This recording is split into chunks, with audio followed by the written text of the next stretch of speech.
क्या सावित्री, मैंने सुना है कि मालती की बहू ने अपने सास ससुर को घर से निकाल दिया है। अब क्या कहूं, आजकल की बहुओं का कोई भरोसा नहीं है, कब क्या कर दें। मालती की बहू को देखकर कौन कह सकता था कि वो ऐसी निकलेगी। तू सही कहती है, आजकल की बहुओं को देख मुझे तो बड़ा डर लगता है। कहीं मेरी बहू भी ऐसी निकल गई तो। नहीं, मैं तो गांव की सीधी सादी लड़की से अपने बेटे की शादी करवाऊंगी। इस तरह एक दिन गायत्री अपने बेटे की शादी गांव में रहने वाली मीना नाम की लड़की से करवा देती है। ये लीजिए माँ जी, आपके लिए गर्मा गर्म नाश्ता और चाय। अरे वाह बहू, सच कह रही हूँ, जब से तू इस घर में आई है मुझे तो बड़ा आराम है। तेरे जैसी बहू तो किस्मत वालों को मिलती है। का माँ जी, अब इतनी भी तारीफ मत करिए ना। धीरे धीरे मीना गायत्री की चहेती बन जाती है और मीना भी गायत्री को कभी शिकायत का मौका नहीं देती थी। फिर एक दिन, ये ले बहू, आज मैं बाजार से तेरे लिए साड़ी लाई हूं। साड़ी देखते ही मीना का मुंह लटक जाता है। का माँ जी, ये भी कोई साड़ी है? ना, मुझे तो बिल्कुल पसंद नहीं आई। अरे लाना ही था तो कोई अच्छी महंगी वाली साड़ी ले आती मेरे लिए। आप तो ये सस्ती साड़ी उठा लाई। मुझे नहीं ना चाहिए आपकी ये साड़ी, आप ही पहनिए इसे। अरे ये क्या बहू, तू तो आजकल कुछ ज्यादा ही नखरे दिखा रही है। मैं इतने प्यार से तेरे लिए साड़ी लेकर आई हूं और तू है कि उल्टा मुझे ही दो बातें सुना रही है। अरे माँ जी, आप अपने लिए तो बड़ी डिजाइनदार और महंगी महंगी साड़ियां खरीदती हैं और मेरे लिए ये सस्ती साड़ी ले आई। आप समझती हैं कि मैं गांव से आई हूं इसलिए मुझे कुछ नहीं पता। हाँ, अरे कुछ नहीं, तुझे शहर की हवा लग गई है बहू। इस तरह दोनों सास बहू में रोज किसी न किसी बात पर लड़ाइयां शुरू हो जाती थीं। एक दिन गायत्री अपनी कुछ सहेलियों को अपने घर चाय पर बुलाती है। अरे बहू, मेरी सहेलियों के लिए बढ़िया चाय नाश्ता तो बना दे। अरे माँ जी, अभी ना मेरे पास बिल्कुल भी समय नहीं है। मुझे ब्यूटी पार्लर जाना है।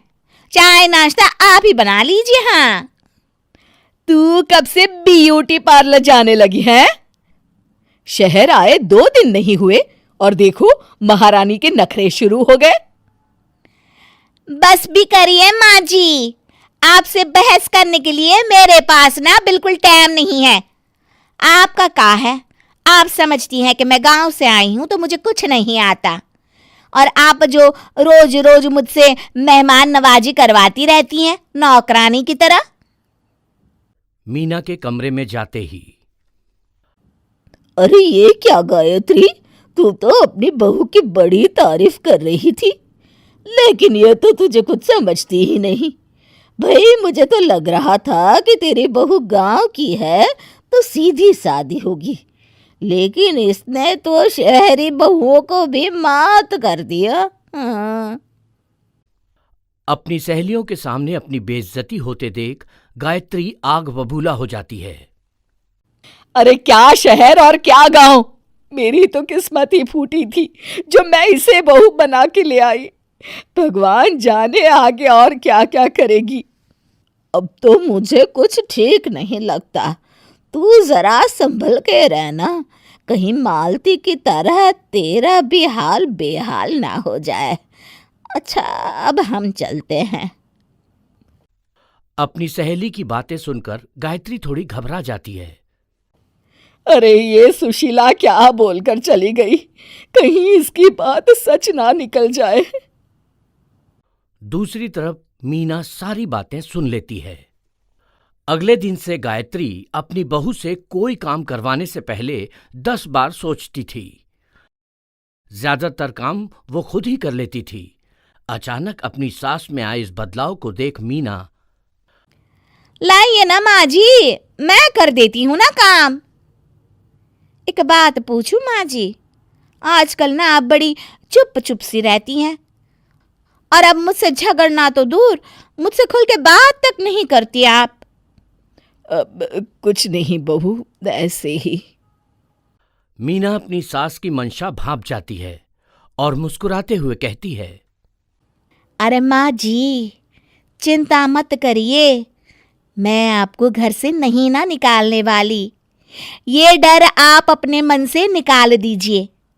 अरे छोटे मोटे झगड़े तो हर घर में होते रहते हैं, चाहे कुछ भी हो जाए, आप मेरी सासू माँ हो। मैं तो जिंदगी भर आपकी सेवा करूंगी माँ जी। अपनी बहू की बातें सुन गायत्री को एक प्रकार का संतोष होता है और उसकी सारी चिंताएं दूर हो जाती है। गायत्री अपनी बहू को गले लगा लेती है। मुझे माफ कर दे बहू, मैं तुझे गलत समझ बैठी थी। कोई बात नहीं माँ जी, ये ना घर घर की कहानी है। हाँ। गांव की सास के शहरी अंदाज। निधि को विकास से प्यार तो था, पर वो शादी करके उसके साथ गांव में नहीं बसना चाहती थी। मुझे गांव अच्छा लगता है, पर दिक्कत यही है कि मैं वहां रह नहीं पाऊंगी। मुझे वहां के माहौल के बारे में कुछ भी नहीं पता है। अरे माहौल में ढल जाओगी तुम, थोड़ा टाइम तो लो। और विकास गांव में ही रह के ऑर्गेनिक खेती करता है, इतना अलग काम है। और यहाँ शहर में क्या है, कितना प्रदूषण और भीड़ है यहाँ। पर विकास यहाँ आके भी तो खेती कर सकते हैं ना। अरे शहर में एक प्लॉट लेने में जिंदगी भर की कमाई चली जाती है, खेत कैसे लोगे? सोच ले निधि, विकास गांव का है, वहीं उसका काम भी है। तेरे पास कोई नौकरी भी नहीं है, ना ही तुझे कभी काम करना था।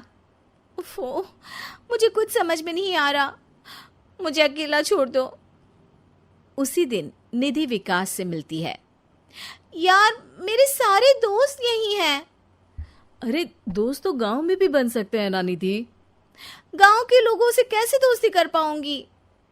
मैं भी तो गांव का हूँ, मुझसे प्यार हो सकता है तो वहां के लोगों से दोस्ती भी हो ही सकती है ना।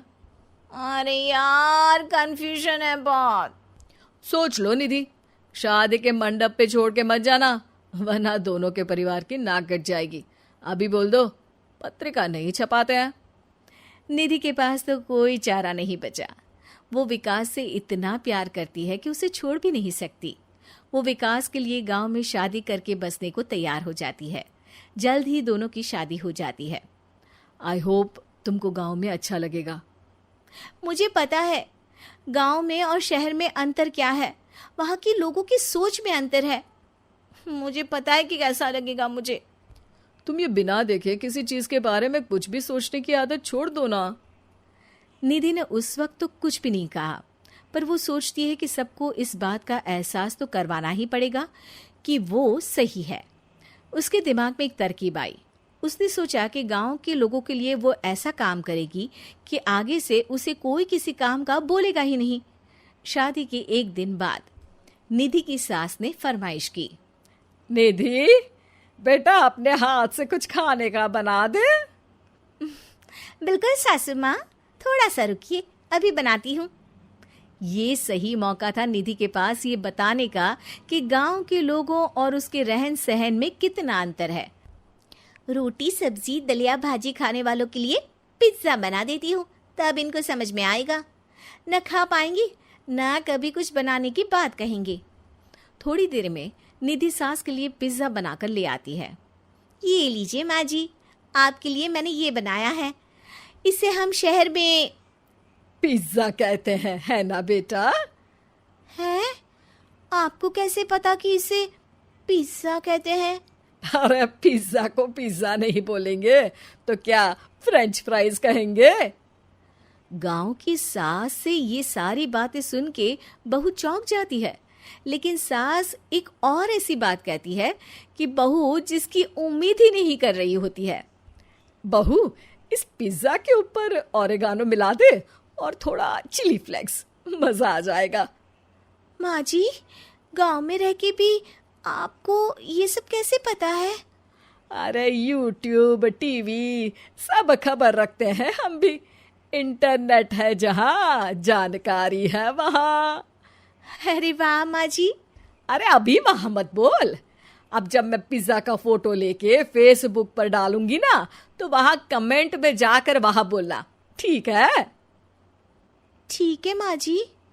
अरे ठीक है माँ जी की जगह ओके मम्मी या ओके मम्मा बोल दिया करना। है? ठीक है। मतलब ओके मम्मा। निधि का तो सर ही घूम जाता है। इतना शहरी बर्ताव तो शहर में रहने वाली निधि की माँ का भी नहीं था। वो शाम को अपने पति से पूछती है, विकास, तुम्हारी मम्मी तो काफी कूल है यार। पिज्जा में क्या डालते हैं, फेसबुक पर क्या डालते हैं, सब कुछ पता है उन्हें तो। हमारे बड़े पापा के लड़के रहते हैं शहर में। बस उनके बच्चे आए थे गांव में गर्मी की छुट्टियां मनाने। उन्होंने माँ को एकदम शहरी बना दिया। उनका फेसबुक अकाउंट भी है, इंस्टाग्राम भी है और टिकटॉक बैंड हो गया, वरना वो भी बनाती थी। तभी सास वहां आ जाती है। अरे निधि, मैं तुझे टैग नहीं कर पा रही हूँ, जरा मेरी फ्रेंड रिक्वेस्ट एक्सेप्ट तो कर दे। निधि की गांव को लेकर जो राय थी वो अपनी सासू माँ को देख के बिल्कुल बदल जाती है। और अब निधि भी सोशल मीडिया पे अपनी सास के साथ लाइव आती है और कमेंट बाजी भी करती है, ताकि सबको पता चले कि गांव में रह के भी उसका जीवन शहर जैसा ही है और उसके आसपास Please के share लोगों and के subscribe. अंदाज